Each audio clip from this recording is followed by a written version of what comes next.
اور دنیا میں حکومت چونکہ ماضی میں مذہبی لوگوں کی رہی ہے، ہمیشہ ماضی میں حکومتیں جو کی ہیں نا وہ مذہب نے کی ہیں. آج اس پہ ساری دنیا متفق ہے کہ آج سے 150-200 سال پہلے سپر پاور اسلام تھا، مسلمان تھے نا، خلافت عثمانیہ. میں ابھی کل ایک کتاب دیکھی جامعۃ الرشید میں، مجلۃ الاحکام. آپ حیران ہو گے یار تاریخ کیسی مسخ ہوتی ہے، کیسا مسلمانوں کا ماضی پلٹا ہے. مجلۃ الاحکام ہمارے مدارس میں پڑھی جاتی ہے، پڑھائی جاتی ہے.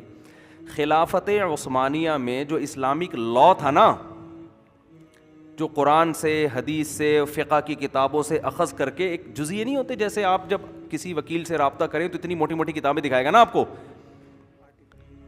آرٹیکل فلاں کے تحت یہ حکم ہے، آرٹیکل فلاں کے تحت یہ سزا ہے، فلاں وہ اتنی لمبی لمبی آج کل جو انگلش میں کتابیں ہوتی ہیں، وکیل پڑھتے ہیں، پھر جج عدالت میں وہ بتاتے ہیں کہ فلاں کتاب کے صفحہ نمبر 20 پہ 5,000 روپے پڑے ہوئے ہیں. جج وہ کتاب کھول کے دیکھتا ہے، کہتا ہے ایسے 3 ثبوت اور چاہیے مجھے. وہ کنورٹ کر دیا ہم لوگوں نے اس کو آسانی کے لیے کہ اب جج صاحب کیا میں آرٹیکل صفحہ نمبر 20 پہ آرٹیکل نمبر 356 پڑھو گے سمجھ میں نہیں آئے گا، سیدھا سیدھا صفحہ نمبر 20 پہ میں نے آپ کے لیے کیا رکھ دیے، 5,000 کے 2 نوٹ رکھ دیے.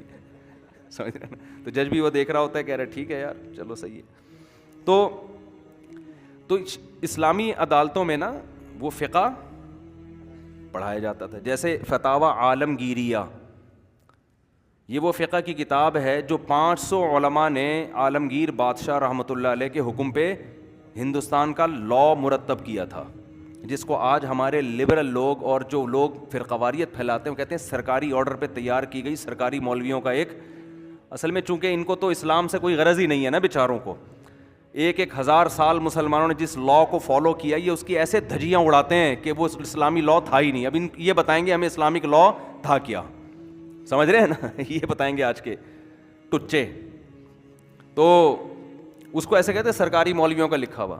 گورنمنٹ کی سطح پہ اگر ایک کام ہوا ہے، حکومت نے لگایا علماء کے ذمے کہ آپ جزیات لکھیں چھوٹی چھوٹی اور اس کو ہم لا کا حصہ بنائیں گے، تو یہ حکومت کا بہت اچھا اقدام تھا. آج حکومت یہ نہیں کرتی. یہ کام سعودی عرب میں بھی ہوا ہے، تو وہاں کے علماء کو تو کوئی حکومت کا ٹچا نہیں کہتا، اس لیے کہ پتہ ہے کہ سعودی عرب میں پابندی لگے گی.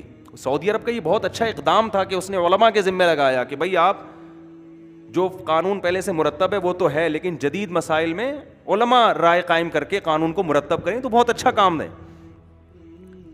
تو آپ یہ دیکھیں کہ کیا اسلامی حکومت تھی کہ چونکہ بہت بڑی دنیا میں خلافت عثمانیہ تھی اور وہ آئین کا حصہ تھا، وہ لا مجلۃ الاحکام العدلیہ، عدالتی قوانین، تو گورے بھی اس کی شرح لکھا کرتے تھے بیٹھ کے، سمجھ رہے ہیں.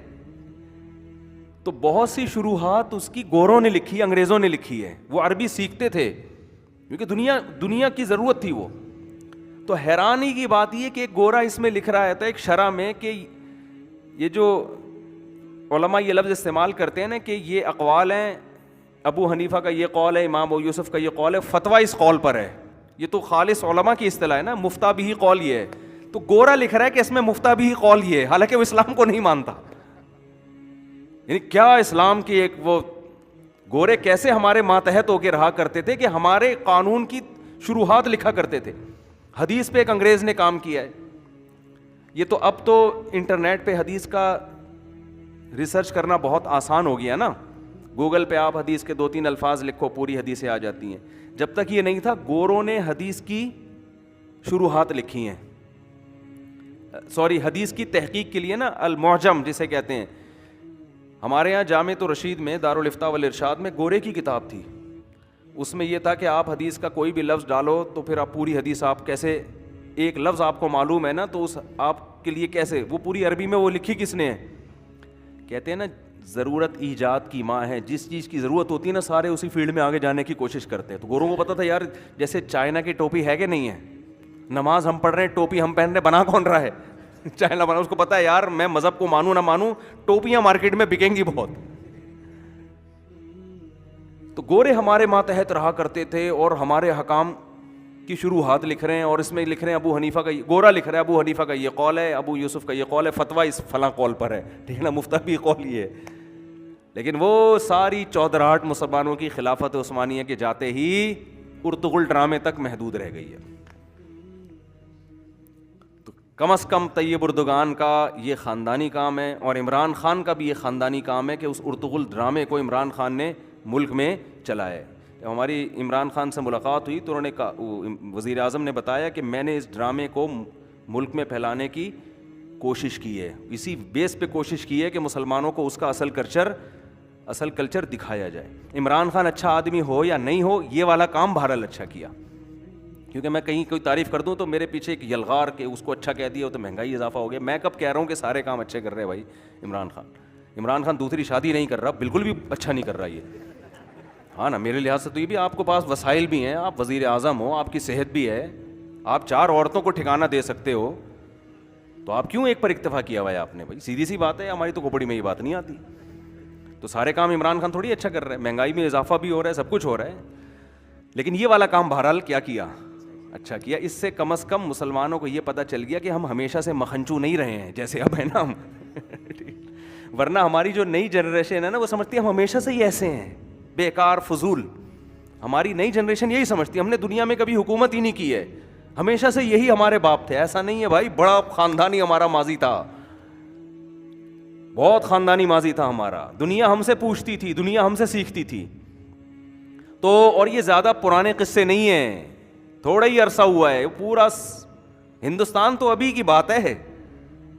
ہندوستان میں تو آپ جو مغلیہ دور حکومت تھا، اور جامع رشید نے ڈاکومنٹری بنائی ہے وہ دیکھ لیے گا۔ خیر، تو اصل بات میں جو عرض کر رہا تھا، کیا عرض کر رہا تھا وہ تو میں اصل کرتا، ہماری اصل سب کی ایک ہے، لیکن اس کی مثال کیا دے رہا تھا میں اس پہ، ہاں تو میں یہ عرض کر رہا تھا کہ آپ ماضی جاتے رہیں گے تو یہ ہفتے کے 7 دن آپ کو ابراہیم علیہ السلام کے دور میں بھی ملیں گے، یعنی ہاں میں یہ عرض کر رہا تھا کہ اس سے پہلے جو خلافتیں قائم ہوئی ہیں وہ بڑی بڑی دنیا میں جو حکومتیں چلی ہیں اسلام کی چلی ہیں، سمجھ رہے ہیں نا، یورپ تک مسلمان داخل ہونے والے تھے، تو یہ بھی مذہبی حکومت تھی یا لبرل لوگوں کی حکومت تھی؟ بولو نا، یہ میں کچھ سمجھانا چاہ رہا ہوں اس سے۔ اتنی بڑے حصے پر حکومت کس نے کی؟ مذہب نے، اور آسمانی مذہب نے۔ اچھا، اس سے پہلے جو دنیا میں بڑی بڑی خلافتیں قائم ہوئی ہیں وہ عیسائیوں کی ہوئی ہیں، سمجھتے ہو وہ کس کی ہوئی ہیں؟ عیسائیوں نے وہ چودراہٹ کی ہے دنیا میں جو عیسائیوں کے بعد مسلمانوں نے کی ہے۔ آپ دیکھیں تاریخ دان اس پر متفق ہیں، وہ جو ان کا رعب اور دبدبا فلسطین، ان کے بہت بڑی خلافتیں عیسائیوں کی قائم ہوئی ہیں، تبھی آپ کو پوری دنیا میں چرچ نظر آئیں گے، قدیم صدیوں پرانے چرچ۔ اس دور میں ایسی لبرل گورنمنٹ نہیں ہوا کرتی تھی کہ حکومت پارسیوں کی ہے تو چرچ بھی بن رہے ہیں وہاں پہ، ایسا پہلے نہیں ہوا کرتا تھا۔ اگر چرچ کہیں ہے قدیم چرچ، اس کا مطلب یہاں عیسائیوں نے حکومت کی ہے، ورنہ یہ چرچ نہیں ہوتے تھے پہلے، کوئی بننے تھوڑی دیتا تھا پہلے۔ عیسائیوں سے پہلے دنیا پہ حکومت جو کی ہے وہ کس نے کی ہے؟ یہودیوں نے۔ اس پر بھی سارے تاریخ دان متفق ہیں۔ آپ یہ بات دیکھو قدر مشترک کہ یار حکومت ہمیشہ مذہب کے ہاتھ میں آ رہی، آسمانی مذہب کے ہاتھ میں نہیں آ رہی، بات سمجھ میں؟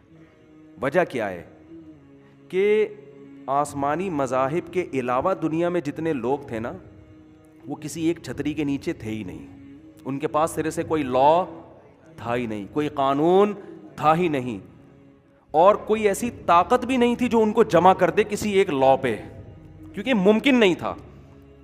یہودیوں کا اگر پوری دنیا میں یہودیوں کو ایک لا کی اور ایک چھتری کے تحت جمع کیا ہے تو یہ پیغمبروں کے بغیر یہ کام عقلاً ممکن ہی نہیں تھا، تو یہ خود پیغمبروں کی صداقت کی بہت بڑی دلیل ہے۔ بہت مشکل ہے بھائی بات سمجھانا، بہت مشکل ہے۔ دیکھو یہ جب ممکن ہے جب کوئی ایسی شخصیت آ جائے جس کے سامنے سب ہتھیار ڈال دیں کہ ہم آپ کو مانتے ہیں، اور یہ اس وقت تک ممکن نہیں ہے جب تک اس پیغمبر کے ہاتھ پہ ایسے مخیر العقول، تھوڑی گاڑی اردو ہے، یعنی ایسے معجزے نہ ظاہر ہوں جن کو عقل کہے کہ یہ خدا کی مدد کے بغیر ممکن ہے ہی نہیں۔ مثال کے طور پر ہم یہودیوں سے لے کے چلتے ہیں، آج یہودیوں سے پہلے کی تاریخ تو ہمیں معلوم نہیں ہے نا، میں تو آج کے تاریخ دانوں کو کے حوالہ دے رہا ہوں، انگریز بھی متفق ہیں، یہودی بھی متفق ہیں، ہندو بھی وہ جو بھی ہسٹری پڑھے گا وہ کہے گا یار دنیا میں سب سے قدیم حکومت کس کی قائم ہوئی ہے؟ بولو، یہود کی۔ سب سے خاندانی حکومت ماضی میں جو ہمیں جس کے آثار ملتے ہیں یہود کے ملتے ہیں.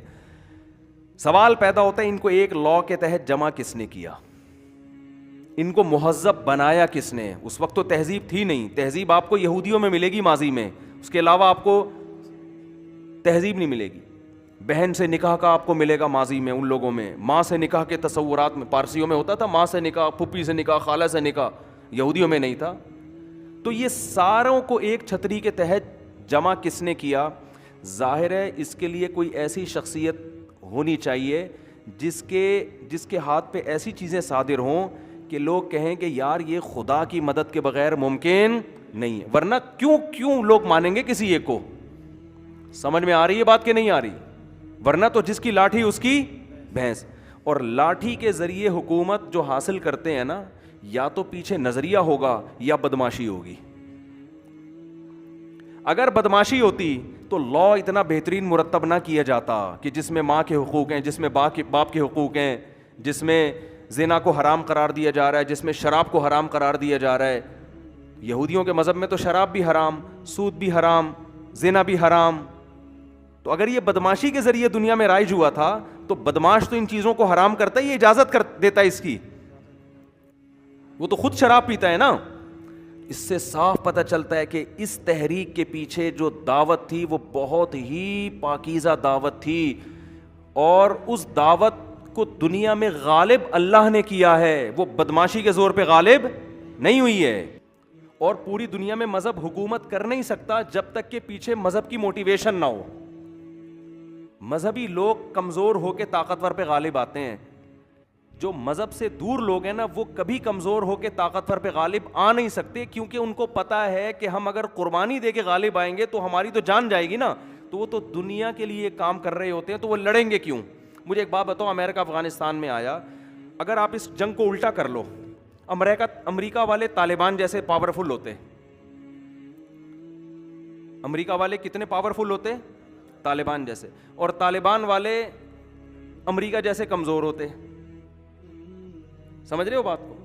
افغانستان میں جو لوگ رہتے ہیں وہ کمزور ہوتے کتنے, وہ پاورفل ہوتے کتنے؟ امریکہ جیسے. ان کے پاس ٹیکنالوجی ایسی ہوتی, یہ ہوتا, وہ ہوتا. اور ادھر امریکہ ہوتا امریکہ ہی وہ, لیکن وہ کمزور کتنا ہوتا جتنے طالبان کمزور تھے یا افغانی کمزور تھے. تو کیا وہ ہمت کرتا افغانستان پہ حملہ کرنے کی اور جنگ لڑنے کی؟ بولو نا, کبھی بھی نہ. اس کو پتا ہے یار یہ پاسبل ہی نہیں ہے.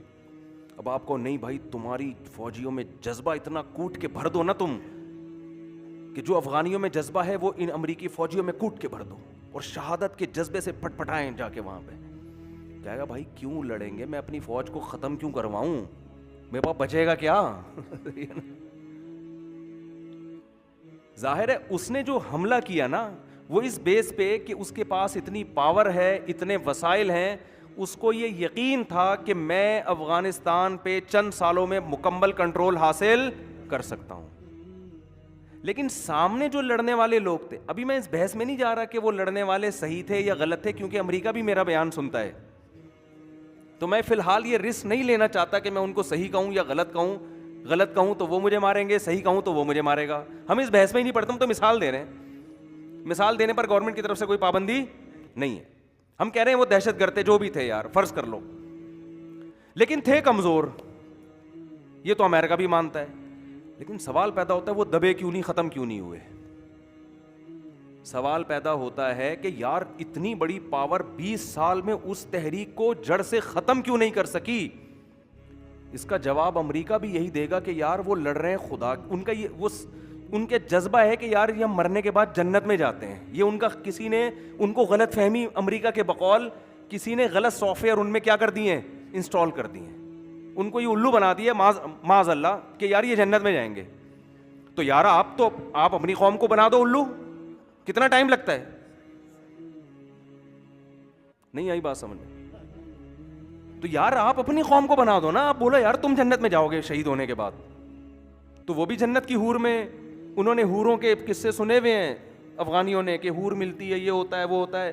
آپ اس کو کہانیاں کہتے ہو, قصے کہتے ہو, یار انہوں نے اپنے مولویوں نے نا, ان کے مولویوں نے ان کو قصے سنا کے الو بنایا ہوا ہے. لیکن سوال پیدا ہوتا ہے جن مولویوں نے الو بنایا ہوا ہے وہ مولوی سب سے زیادہ شہید ہوئے ہیں اس میں, تو کوئی اپنے آپ کو بھی الو بنا سکتا ہے؟ نہیں یار یہ سمجھ میں یار یہ بہت مشکل کیس ہے. اس کو لوگ کہتے ہیں یار قرآن حدیث کی باتیں کرتے نہیں, پتہ نہیں کیا الو بنا رہے ہیں بیٹھ کے. بھائی میں قرآن حدیثی کو کھوپڑی میں داخل کرنے کی کوشش کر رہا ہوں, آپ ہم تو اپنے حساب سے داخل کریں گے نا.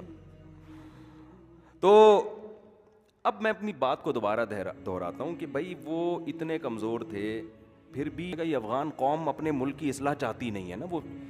وہ پہلے ہی صدر صاحب کابل چھوڑ کے بھاگ گئے, ان کو اب ساری بلی اس پہ ڈال دی. وہ اس لیے بھاگا, غلط کیا, نہیں بھاگنا چاہیے تھا, لیکن وہ اس لیے بھاگا. وہ کہہ رہے یار جب تم بھاگ گئے تو ہمیں کدھر چھوڑ کے جا رہے ہو, تم کیوں جا رہے ہو, تم کیوں ایگریمنٹ کر کے, تم ٹھیک ہے بھاگے نہیں ایگریمنٹ کر کے نکل رہے ہو, تو یار جب تم چلے گئے تو ہمیں کہاں چھوڑیں گے یہ. تو اصل بات یہ ہے کہ وہ یہ کہتے ہیں کہ ان کے مولویوں نے ان کو الو بنایا ہوا ہے, ان کے مذہبی لوگوں نے, افغانیوں کے جو علماء ہیں انہوں نے الو بنایا ہوا ہے کہ یہ حوریں ملتی ہیں شہادت کے بعد, خوشبو کے واقعات سنا دیے کہ یہ خوشبو آتی ہے اور یہ ہوتا ہے اور تمہیں یہ ملے گی جنت میں. تو بھائی آپ کے پاس موٹیویشنل اسپیکر جو ہیں وہ افغانیوں سے کروڑہا گنا زیادہ اچھے ہیں. سمجھ میں آ رہی ہے بات کہ نہیں آ رہی ہے؟ آپ کے پاس جو موٹیویشنل اسپیکر ہے نا, جو بولنا آتا ہے, جو اسٹائل آپ کو دیا ہے, وہ افغانیوں کے پاس نہیں ہے. وہ کیسے جنت کی ترغیب دے رہے ہوں گے, وہ کیا بتا رہے ہوں گے؟ تو وہ آپ کے پاس زیادہ ہیں. آپ ان کو شہادت کے جذبے سے سرشار کر دیں, اور آپ اپنے فوجیوں کو دنیا میں جو حوریں دے رہے ہیں, دنیا میں جو نظر آ رہی ہیں, یہ تو اپنی سچی مچی کی حوریں چھوڑ کر میدان جنگ میں لڑ رہے ہوتے ہیں جا کے, اور ان کو نظر آ رہا ہے میرا بھائی اپنی اتنی خوبصورت بیوی کو چھوڑ کے شادی کی پہلی رات میں جنگ لڑنے گیا اور شہید ہو گیا, ایک حور سے محروم ہو گیا. اس کو تو نظر جو آ رہا ہے حوروں سے محروم ہوتے ہوئے لوگ نظر آ رہے ہیں, پھر بھی وہ جا کے لڑ رہا ہے. اور آپ لڑکیاں امریکہ سے بھیج رہے ہیں, ان کے گرل فرینڈز بھیج رہے ہیں, اور ان کے لیے ساری عیاشی کے آپ نے, اور آپ نے کہا ہے پیسہ ان کو دے رہے ہیں, پروٹوکول ان کے دے رہے ہیں. جو جنت ان کو نظر آ رہی ہے, وہ اس نظر آنے والی جنت ان کو اتنی موٹیویشن نہیں کر رہی کہ جا کے یار ایک کمزور قوم پہ کنٹرول کر لو. اور جو کمزور ترین قوم ہے وہ غیبی جنت پہ جو نظر نہیں آ رہی اور دیکھ رہے مر کے مٹی ہو کے ختم ہو رہے ہیں, وہ ایسی موٹیویشن مولوی الو بنا رہے ہیں, ان کو حور ملے گی اور جا کے پھٹ رہے ہیں جا کے. وہ کھوپڑی میں آتی ہے یہ بات, میری بھی کھوپڑی میں نہیں ہو سکتا ہے آتی ہو, ان کی کھوپڑی میں. تو جانو تھوڑا امریکہ بھی خوش رہے نا, زیادہ پنگا نہیں لینا ہم نے نا, ٹھیک ہے نا, تھوڑا سا. کیا خیال ہے بھائی؟ ہم اس بحث میں ہی نہیں پڑھ رہے کہ وہ صحیح تھے یا غلط تھے, اس بحث میں ہم پڑھ ہی نہیں رہے ہیں. کوئی گورا بھی میرا بیان سن رہا ہے تو اگر سنے تو میں اس کو بھی کہہ رہا ہوں کہ میں اس بحث میں نہیں پڑھ رہا کہ اس جنگ میں صحیح کون تھا غلط کون تھا, لیکن میں یہ کہہ رہا ہوں کہ ان کو جو موٹیویشن مل رہی ہے وہ ایسی چیزوں کی مل رہی ہے جو ان کو نظر نہیں آ رہی. سب سے زیادہ شہادت کا شوق بھرنے والی چیز مجاہد میں پتہ ہے کیا؟ حور ہے. اگر آپ مجاہد کو ہی بتاؤ نا حور نہیں ملے گی, کہ میں یہیں ٹھیک ہوں. اس کو نہ شہد چاہیے جنت کی, نہ نہریں چاہیے, نہ اس کو ساری دنیا بتا دو. کہہ رہے نہیں بھائی, اگر حور ملے گی یقین ہے لکھ کے دیتے ہو تو میں جاؤں گا, ورنہ نہیں. پہلے خود کش حملے ہوتے تھے نا ادھر, بڑی دہشت گردی ہو رہی تھی, بعض نوجوانوں کو برین واش کر کے بعض لوگوں نے غلط استعمال کیا. اور وہ تو ایسے ہی ایک نوجوان کو بولا کہ تجھے حور ملے گی, تو فلاں مسجد میں یا امام بارگاہ میں بم رکھ کے آ جا. ہو رہے تھے دھماکے, آپ کو پتہ ہے. تو حور کے نام پہ وہ نکل لیے. اب وہ بم پھٹا نہیں ہے یا کیا ہوا, یہ مرے نہیں, بے ہوش ہو گئے. اب یہ جب بے ہوش ہوئے ہیں نا تو یہ سمجھ رہے کہ میرا انا للہ ہو گیا ہے اور میں جنت میں. تو پولیس نے پکڑ لیا, بے ہوش تھا, تو ہاسپٹل میں پولیس لے کر گئی کہ اب یہ ہوش آئے گا تو لگائیں گے چترول اس کو. تو جیسے اس کی آنکھ کھلی, ایک کالی کلوٹی سی نرس کھڑی ہوئی تھی, فوراً اس کا ہاتھ پکڑ کے بولتا ہے باقی حوریں کدھر ہیں؟ کہتے ہیں باقی حوریں, پولیس والوں کا بھی تجھے بتا دیں باقی حوریں کہاں ہیں. 2-4 لوگوں کو الو بنایا جا سکتا ہے, مذہبی لوگ کرتے ہیں یہ کام. 2-4 لوگ ہوتے ہیں جن کو الو بنا دیا آپ نے, یہ ملے گا وہ ملے گا. ہوتا ہے, ایسے واقعات ہوئے ہیں, غلط فرقوں نے بنا دیا کہ تم خودکشی کر لو تو تمہیں یہ ملے گا, یہ ہوتا ہے. لیکن یہ بہت محدود پیمانے پر ہوتا ہے, ساری قوم پوری نیشن الو نہیں بنتی. ہوتے ہیں 2-4 لوگ, یہاں بھی ہوئے ہیں, پاکستان میں بھی ہوئے ہیں. ایک فرقے کو بولا کہ تو اس فرقے کے مولانا کو جا کے قتل کر دے تجھے جنت ملے گی. وہ پاگل یہ نہیں دیکھ رہا کہ یار یہ اس قتل و غارت پہ جنت کیوں ملے گی بھائی ہمیں. ایک ہوتا ہے ملک کے ڈیفینس میں لڑنا, ایک ہوتا ہے آپ کسی فرقے کے مفاد میں کسی دوسرے کو, اس پہ جنت نہیں ملتی. لیکن پھر بھی غلط گائیڈ ہوتے ہیں, برین واش ہوتا ہے, لیکن پوری نیشن اور پوری قوم, اور ایک دن کے لیے نہیں, اتنے لمبی طویل جنگیں, اور آج سے نہیں لڑتے چلے آ رہے ہیں, نسلیں تباہ ہو گئی, ایک ایک گھر سے 10 جوانوں کے جنازے اٹھ رہے ہیں. ان جنازوں کو دیکھ کے بھی بجائے حوصلے پست ہونے کے اور حوصلے بلند ہو رہے ہیں. او بھائی یہ اسباب کی دنیا میں ممکن نہیں ہے, یہ ایسی موٹیویشن پر ہی ممکن ہے جب موٹیویشن بہت تگڑی ہو اور اس پہ اس کے صحیح ہونے کے دلائل قائم ہو چکے ہوں. سمجھتے ہو کہ نہیں سمجھتے؟ آپ غزوہ احد میں دیکھو, ایک صحابی نبی کے پاس آئے, لڑائی ہو رہی ہے, یا رسول اللہ اگر میں شہید ہو گیا مجھے جنت ملے گی؟ فرمایا ہاں. کھجور کھا رہے تھے, انہوں نے کہا یار یہ کھجور کا زمانہ تو بہت طویل ہے, جنت اتنی قریب.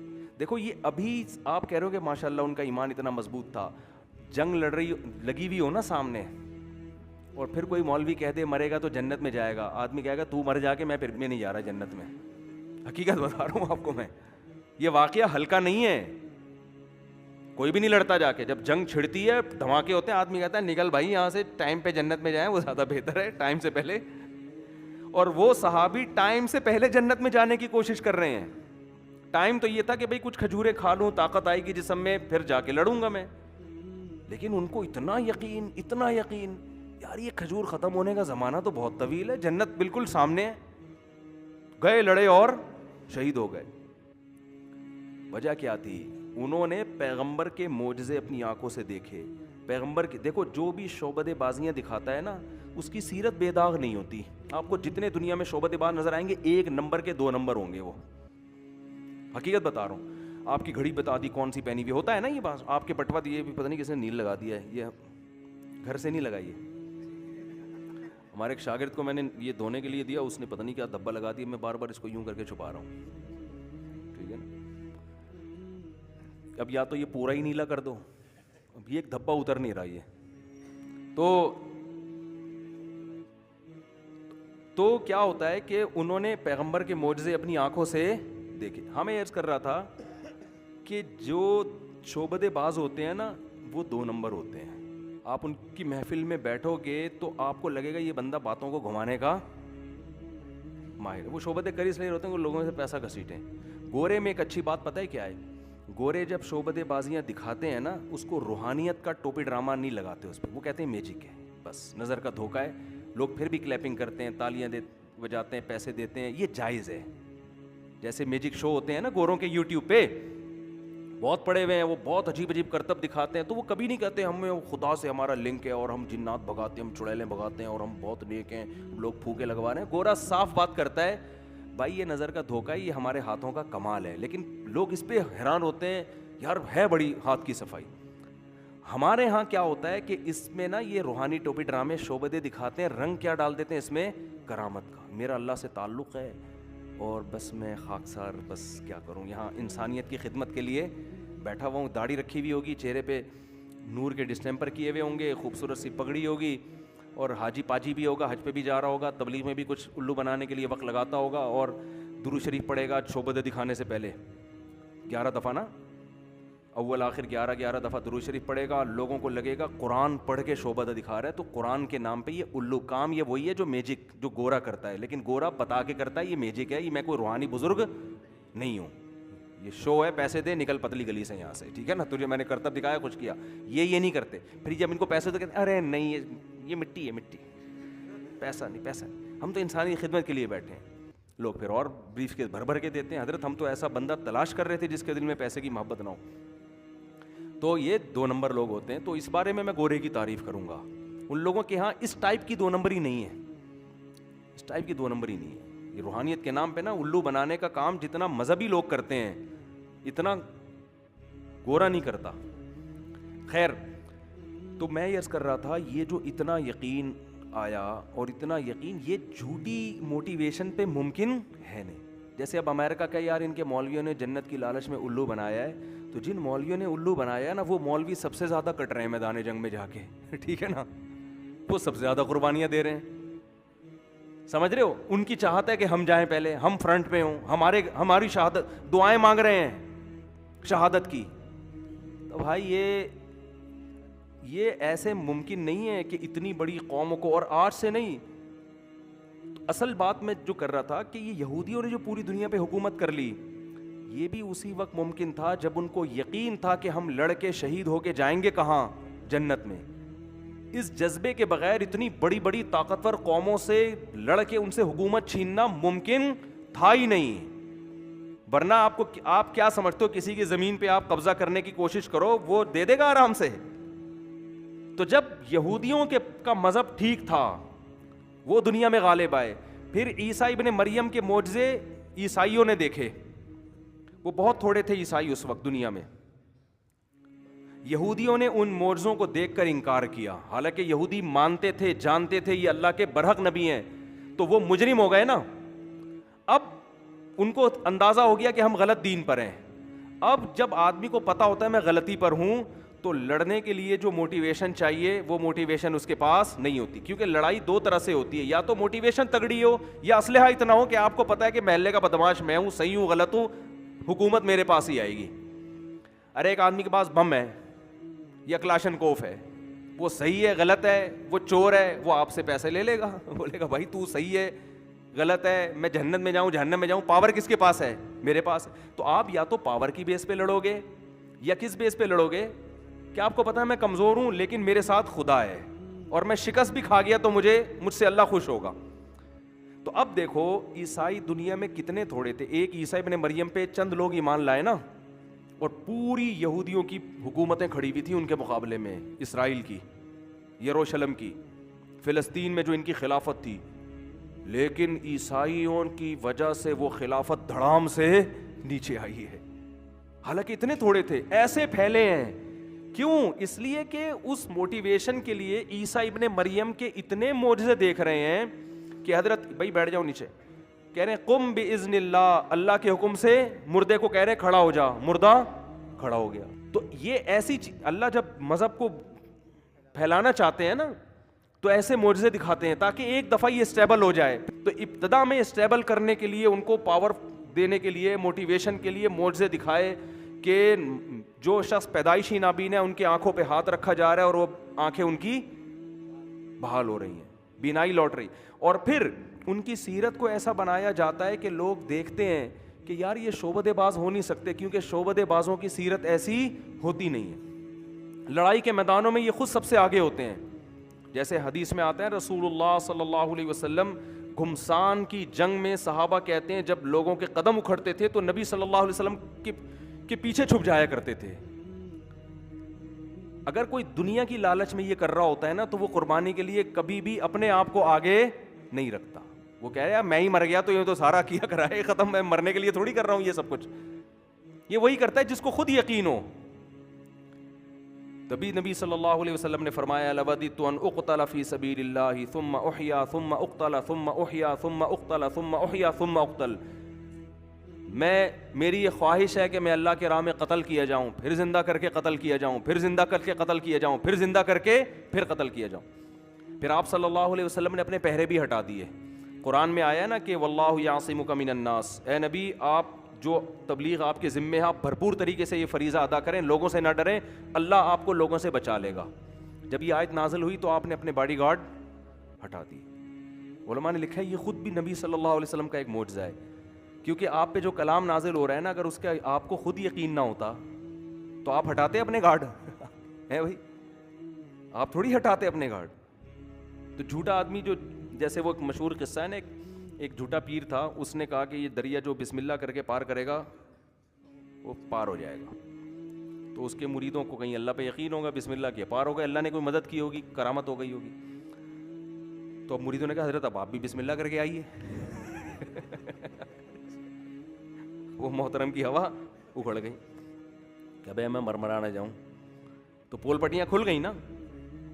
تو ہوتا کیا ہے کہ حضرت عیسیٰ ابن مریم کے معجزے دیکھے, بالآخر عیسائی اس بات کے گواہ ہیں, یہودی اس بات کے گواہ ہیں. یہ مذہبی کتابیں نہیں, یہ تاریخ بتاتی ہے کہ دنیا میں خلافت پھر کس کی قائم ہوئی ہے, عیسائیوں کی. پوری دنیا پہ راج کس نے کیا ہے, عیسائیوں. تو یہ اتنی کمزور قوم اتنی بڑی بڑی طاقتوں سے لڑ کے جو پوری دنیا پہ غالب آئی, یہ اس کی علامت تھی کہ عیسیٰ ابن مریم سچے نبی تھے, سچا دین لے کر آئے تھے, اور اللہ نے ان کی سچائی کو پوری دنیا کے سامنے ظاہر کر دیا, ورنہ اس کے بغیر یہ ممکن نہیں تھا. اور اس کے بعد جب اسلام دنیا میں آیا تو محمد صلی اللہ علیہ وسلم سے زیادہ کوئی کمزور ہو سکتا تھا؟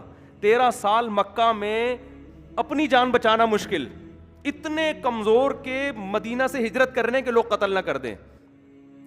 لیکن آپ دیکھو وہ تھوڑے سے لوگ ہیں, لیکن کیا ان کی آگ بھر دی ان کے اندر ہے بھائی. نہ ان کے پاس تہذیب, ایسے لوگ تھے جن پہ کوئی حکومت کرنا پسند نہیں کرتا تھا کہ ان قبیلوں کو ایک میز پہ اکٹھے بٹھا کے کھلانا ممکن نہیں ہے. سمجھ رہے ہیں بات کو کہ نہیں سمجھ رہے؟ گھوڑا آگے دوڑ لیا تو اس پہ پھڈا ہو گیا, قتل کیا تو لامتناہی قتل کا سلسلہ. اتنی سخت قوموں کو آپ متحد نہیں کر سکتے. لیکن محمد صلی اللہ علیہ وسلم کے ہاتھ میں جو معجزے ظاہر ہونا شروع ہوئے, عربوں کو یقین آنے لگ گیا بھائی یہ خدا کے سچے نبی, اب یہ جو کہیں گے وہی ہوگا. آج ہم نے فجر کے بعد ہم حدیث کی تعلیم کرتے ہیں نا, تو اس میں حدیث آئی کہ حضرت انس رضی اللہ تعالیٰ عنہ جنہوں نے نبی کی 10 سال خدمت کی ہے, وہ حدیث سنا رہے بصرہ میں نا. حضرت انس پھر بصرہ چلے گئے تھے, تو نبی صلی اللہ علیہ وسلم کے انتقال کے بعد ان کی عمر بہت لمبی تھی, 100 سال کے قریب حضرت انس کی عمر تھی. تو جو صحابہ بالکل آخر میں دنیا سے گئے ہیں نا, ان میں حضرت انس ابن مالک بھی ہیں. تو یہ بتا رہے ہیں کہ غزوہ احد کا واقعہ سنا رہے ہیں کہ نماز کا وقت تھا, اپنے ساتھیوں کو سب کو نا بتا رہے ہیں نماز کا وقت تھا اور وضو کا پانی نہیں تھا, تو ایک پیالہ منگوایا گیا, اس سے سب وضو نہیں کر سکتے تھے. تو رسول اللہ صلی اللہ علیہ وسلم نے اس پیالے کے اندر اپنی انگلیاں داخل کی اور انگلیوں سے پانی ابلنا شروع. لوگ وضو کرتے جا رہے ہیں, وہ پانی ختم ہونے کا نام نہیں لے رہا. انس ابن مالک جب یہ حدیث بیان کر رہے ہیں, کوئی ایک صحابی بھی ان کی تردید نہیں کر رہا کہ نہیں آپ غلط کہہ رہے ہیں, ایسا نہیں, کیونکہ بہت سارے لوگوں نے اپنی آنکھوں سے دیکھا یہ واقعہ. اور جب یہ واقعہ انس ابن مالک سے بیان کیا جاتا ہے تو اسلام نے ان واقعات کو ایسے بہترین انداز سے محفوظ کیا کہ پوری سندیں ان واقعات کی محفوظ کر لی.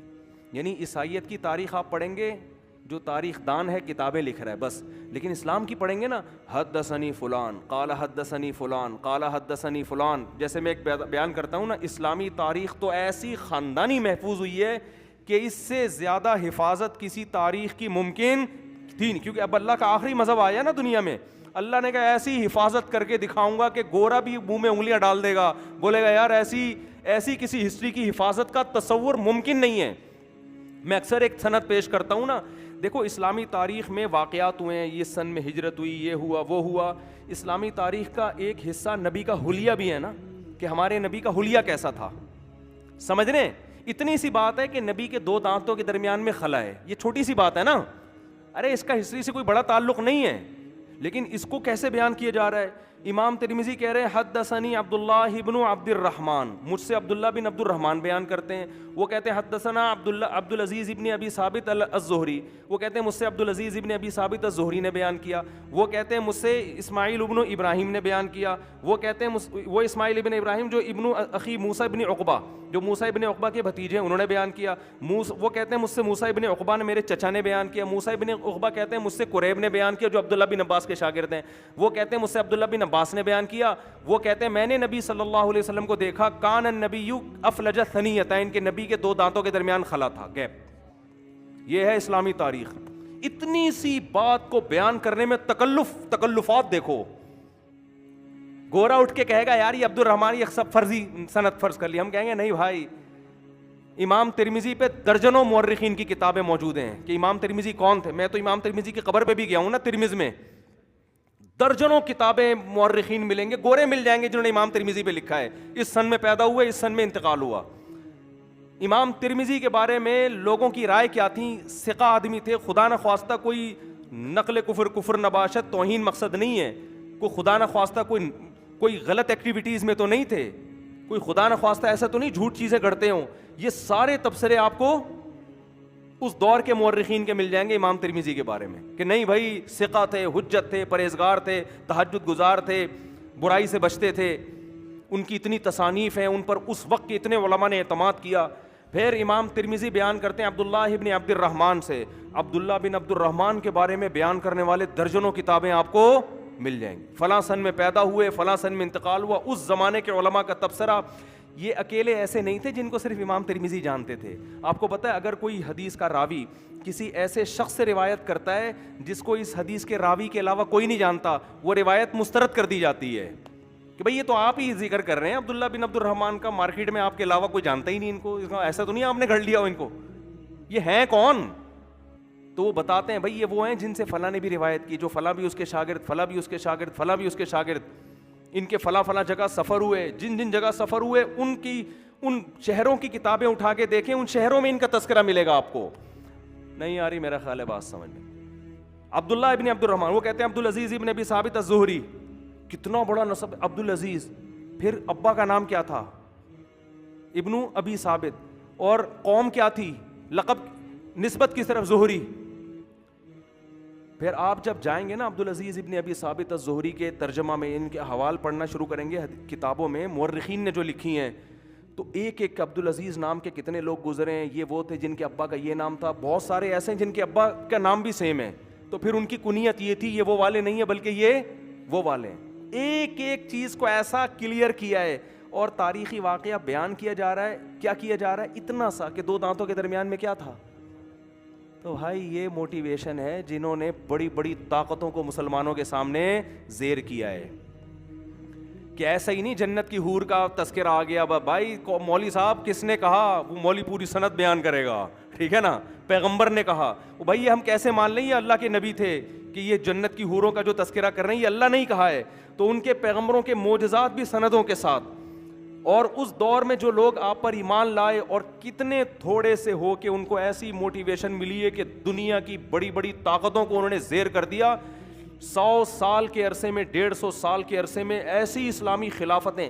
کہاں وہ مکہ کے تھوڑے سے عرب جن پر کوئی ایک آدمی امیر بننا پسند نہیں کرتا کہ ان کو انسان کا بچہ بنانا ممکن نہیں ہے, ایسی وحشی قوم جو ہر وقت لڑتے رہتے تھے بات بات پہ, ایسا اتحاد پیدا کیا کہ تھوڑے سے عرصے میں بنو امیہ کے دور میں جو اسلامی خلافت قائم ہوئی ہے نا, وہ خلافت ایسی کہ بادشاہ خلیفہ یہ کہہ رہا ہے بادل سے کہ تو جہاں بھی جا کے برس, مجھے کوئی پرواہ نہیں ہے, جہاں بھی برسے گا وہاں کا عشر اور خراج میرے پاس ہی آئے گا, جو زمین سے پیداوار اگے گی نا اس پیداوار کا ٹیکس مجھے ملے گا. دیکھو آپ کے ملک میں بارش ہوتی ہے, آپ خوش ہوتے ہو, انڈیا میں بارش ہو پاکستان خوش ہوگا کیا کہ یار وہاں کی پیداوار اٹھے گی, ہمارے کیا فائدہ. وہ آلو پیاز ٹماٹر بیچیں گے, وہ آلو بند کر دیں گے, ٹماٹر بند کر دیں گے.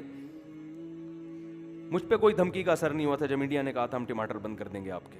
ایک دفعہ دھمکی دی تھی نا, مجھ پہ اس لیے اثر نہیں ہوا کہ ہمارے یہاں ٹومیٹو کیچپ میں ٹماٹر نہیں ڈلتا, تو ہمیں ٹماٹر کی کیا ضرورت ہے. سمجھ رہے ہو, ہم ہر چیز کا آلٹرنیٹ, یہ بتا رہا ہوں آپ کو, جو ٹماٹو کیچپ کھا رہے ہو نا پتہ نہیں ٹماٹر ہے بھی کہ نہیں ہے اس میں.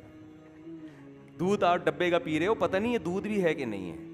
میں دعوے نہیں کر رہا لیکن کوئی کنفرم نہیں ہے. جو چیز آپ آئس کریم کھا رہے ہو پتہ نہیں یہ دودھ سے بنی ہوئی ہے کہ نہیں, کیا کھا رہے ہو یار آپ.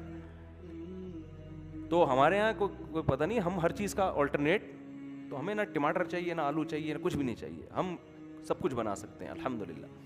الو بنا سکتے ہیں جب, تو واقعی نہیں ہم بنا سکتے. اچھے بھلے سمجھدار آدمی جو الو کہیں سے بھی نہیں لگ رہا, ہم اس کو 2 منٹ میں الو بنا سکتے ہیں کہ نہیں بنا سکتے, مجھے یہ بتاؤ. تو جو آدمی ایک انسان کو الو بنا سکتا ہے وہ آرٹیفیشل ٹماٹر کیوں نہیں بنا سکتا میرے بھائی. اچھا خیر, تو